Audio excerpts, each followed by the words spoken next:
தினம் ஒரு ஜெபம் என்கிற ஜெப வேலைக்கு நேராக இயேசு கிறிஸ்துவின் நாமத்தினாலே உங்களை வாழ்த்தி வரவேற்கிறேன். இன்றைய நாளுக்குரிய வசனம் சங்கீதங்களின் புஸ்தகம் 119வது சங்கீதம் வசனம் 71.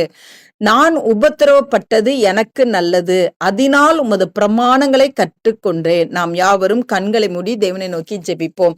எங்களை நேசிக்கிறதான நல்ல தகப்பனே, இந்த நாளுக்காக நாங்கள் நன்றியோடு உம்மை ஸ்தோத்தரிக்கிறோம் ஆண்டவரே. தேவ சமூகத்துக்கு நேராக வந்து ஆண்டவரே கர்த்தரை நாங்கள் இந்த கால வேளையிலே நாங்கள் தொழுது கொள்ளுகிறோம் ஆண்டவரே. உம்மை ஆராதிக்கிறோம் சுவாமி. ஆண்டவரே உம்மை துதிக்கிறோம் சுவாமி. நீ நல்லவர் ஆண்டவரே, நீர் மகிமையுள்ள தேவன் ஆண்டவரே. அப்பா, இந்த நாளை கர்த்தாவே எங்களுக்கு கொடுத்த வார்த்தைக்காக நன்றி அப்பா. ஆமாண்டவரே, உம்முடைய பிரமாணங்களை கற்றுக்கொள்ளும்படியாய் ஆண்டவரே கர்த்தர் எங்களை ஆண்டவரே மக்கு ஸ்தோத்திரம். சில நேரங்களிலே உபத்திரத்தின் பாதையில நீங்க நடத்தி கொண்டு போகிறீங்கப்பா, அதற்காய் ஸ்தோத்திரம்.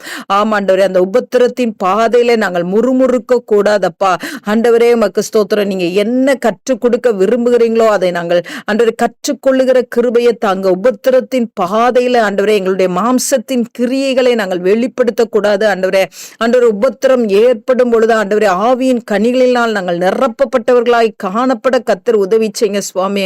ஆண்டவரே, உம்முடைய பிரமாணங்களை கற்றுக்கொண்டு ஆண்டவரே அப்பா அதில் நிலைத்து நிற்க கர்த்தர் எங்களுக்கு உதவி செய்யும்படியாய் செபிக்கிறேன் சுவாமி.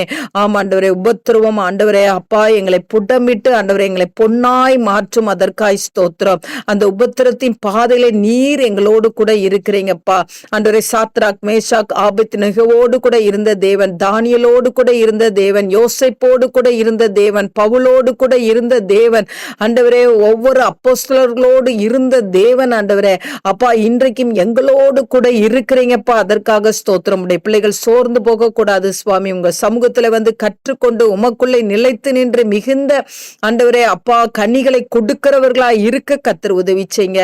உபத்திரத்துக்கு பின்பாக ஆண்டவரே உடைய பிள்ளைகளை மேன்மைப்படுத்துவீங்க, ஆசீர்வதிப்பீங்க, கனப்படுத்துவீங்க. உமக்கு ஸ்தோத்திரம். இயேசு கிறிஸ்துவின் மூலம் ஜெபிக்கிறேன் நல்ல பிதாவே. ஆமேன், ஆமேன்.